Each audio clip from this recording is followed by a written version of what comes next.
Hello and welcome to the new episode of the AWS Training for Beginners.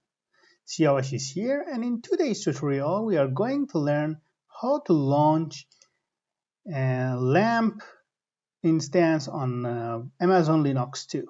As you know, the LAMP is a combination of the Linux, Apache web server with PHP and MySQL, which in recent days we are using the MariaDB, which is a community developed fork of MySQL.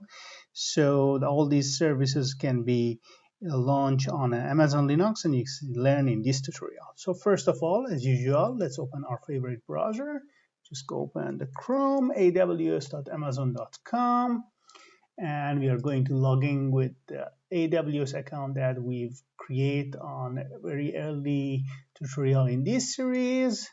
I just got the credential saved on my browser information. Just go to services. You are already familiar with this process by now. Under compute, choose the EC2, and we are going to launch a new instance. At the moment, we don't have any instances. We terminated all of them. So go to launch instance. And I'm working on Oregon, which is that US West 2 region. We go with the free tier only eligible and choose the Amazon Linux 2 with the x86 architect and just free tier eligible, which is T2 micro, 1 CPU, 1 gig RAM. Next, configure instance detail. We no need to change any of these default settings for this tutorial. Next, add storage.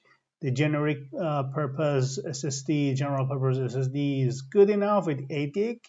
And we add a tag. Let's add a tag, and the name is always remember to use a tag. So just put as a LAMP server. That's good. So we just next configure the security. We choose one of our existing security group. We have a SSH and web, which we learn how to create them. So we allow for SSH, TCP port 22, HTTP port 80, and HTTPS port 443. Remember, this is a lab environment, so we don't have any issue with SSH to allow from any source, but in the real world, you need to limit that IP address to your jump box host. And just click review and launch to get a warning for that security I just explained, and launch the instance. We choose one of our previous key, AWS key. I've got it, and acknowledge that. Launch the instance, and within the seconds, our instance should be up and running. So let's go for a first step and prepare the LAMP server. There are some prerequisites for this LAMP server. I assume that you just following me, and we have that instance is up and running. So let's check the status. That's good. It's running. Let's check the IP address, the public, and the DNS. That's good. And let's go with the connect to our instance as usual, and just launch a body. So I just copy the public IP. Let's double check the key and SSH authentication. And here we go. We'll learn how to create that PPK. And here we go. Let's session and just paste either public IP or DNS name. And here we go. So accept the key, and EC2-user is default for Amazon. So we are good. So let's change the font size here, just slightly better. Let me go to the change setting, and I think I should see this here on appearance. 12 is better or not? Yes, I think it's much better. So let's check the connectivity. All good from this version. Nice. So let's check that all the repositories are updated. Okay. Sudo yum updates, and here we go. So just load plugin, transition. Nothing is really looks good. And so at this stage, we are going to enable the LAMP MariaDB and PHP for Amazon Linux extra repository to get the latest version of the LAMP, MariaDB, and PHP package from the Amazon Linux 2. So it's good to know that we have some extra library for Amazon Linux 2, which we can use this extra library to install application and software updates on our instances. These software updates are known as topics in AWS world. And we can install a specific version of the topic just on our AWS. So the command we can see is we can list that Amazon just Linux extras and list. So here we have a list of all topics can be as additional to our Amazon. So we can see, let's review that. Just zoom in just in case. So Amazon Linux extra list, that's Amazon shows are the topics for our case. And here we go. We have all the necessary component we need. All right, so we have a clear screen and we are going to use that sudo Amazon Linux extra install y for approve and the lamp MariaDB 10.2, the PHP 7 and PHP 7.2, and here we go. So we are going to enable these topics on our Linux successfully. So after seconds, it's already ready, and now we can install the Apache web server, MariaDB, and PHP software package using the yum install. So easiest way is we just go to yum install and httpd, that's Apache, and MariaDB-server. So in previous tutorial, we learned how to just launch the Apache server. So everything looks good here. We just want to go over full LAMP, including the PHP and database. So as you know that you can use the yum info with the package name to get more information regarding the package. And so we're going to start the Apache web server with the command is a sudo systemctl and start httpd. Here we go. The service is start. You can check the status. Just use the arrow status, and here we go. It's active. And let's make sure that enabled. Just that's Apache web server start at each system boots. These are good practice. So we can do the system ctl enable httpd, that's enabled. So we just create symlink for that one, and this is how you can verify it is ready or not. So since I got a root privilege, if not, just use the sudo, of course.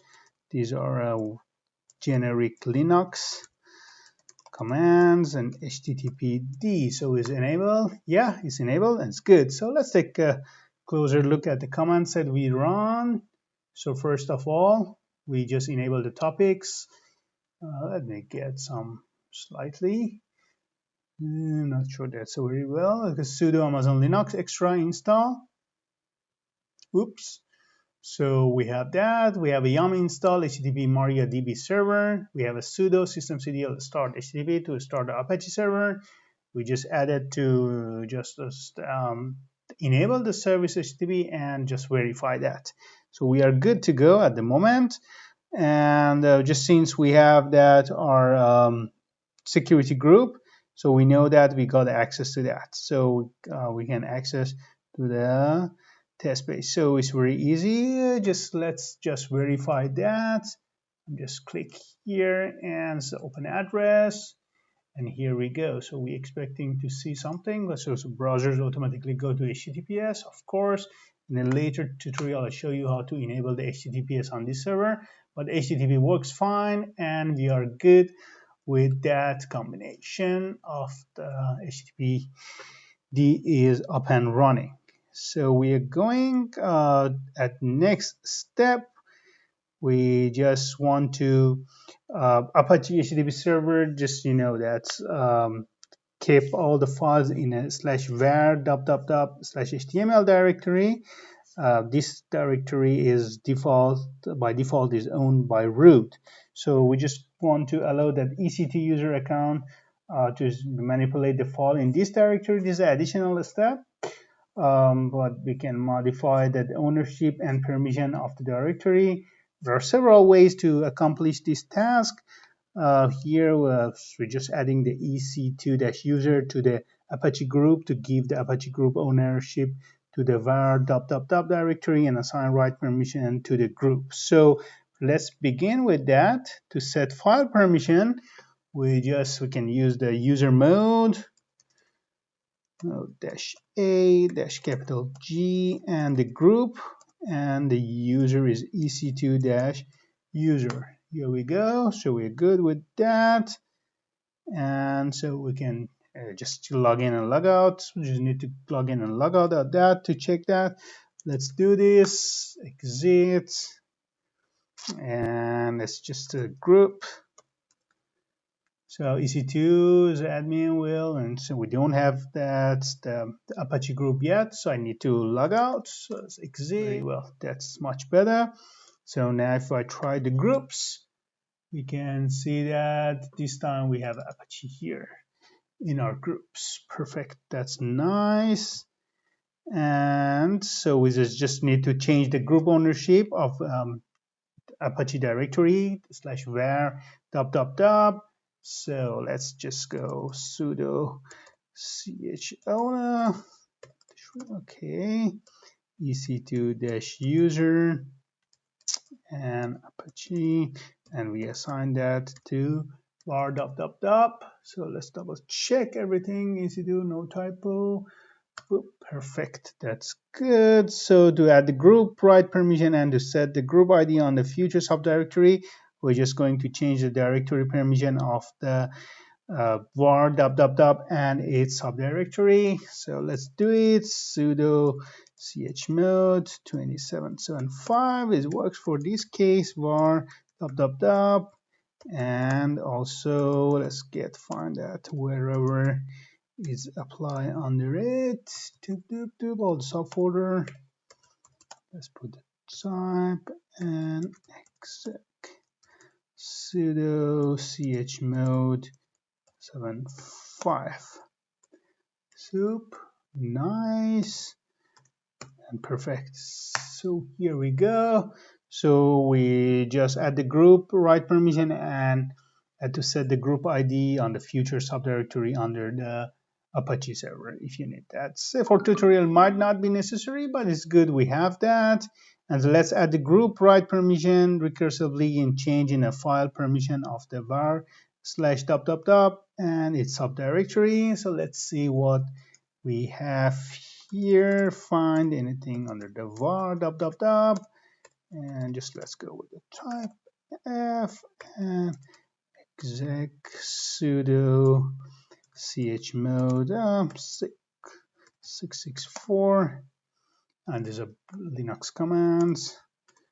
Perfect. So we just apply that. Now the EC2 user and any future member of the Apache group can add, delete, and edit files in the Apache document root, and which is enable also add the content, so that's a static web page or PHP application. Very good. So far, so good. And let's test our LAMP server. We just create the small PHP file in Apache documents, and just a simple command. You may be familiar with that, but here we go. So we have an echo. We just create PHP file, PHP info, fetch the PHP information, and just put in a file in a var .html and PHP info. And since we already just adding that EC2 user to our Apache group and allow that to just write permission for all the files in a var and and all the subfolder in the future subfolder. So just direct command with the EC2 users works fine here. So let's create and let's HTML. Here we go. Our file exists. That's good. And now if you go to our file and just at the php-info, it should works fine here for us. That's php info.php. That's a file we create based on the PHP, and as you can see that we have all the information regarding our web server, PHP version 7.2, and that's all the information regarding that PHP info we fetch from our web server Apache. So we successfully launch our Apache. We launch our PHP, enable our PHP, and we are going to secure our database. But before we secure our database, just make sure you delete the php info.php.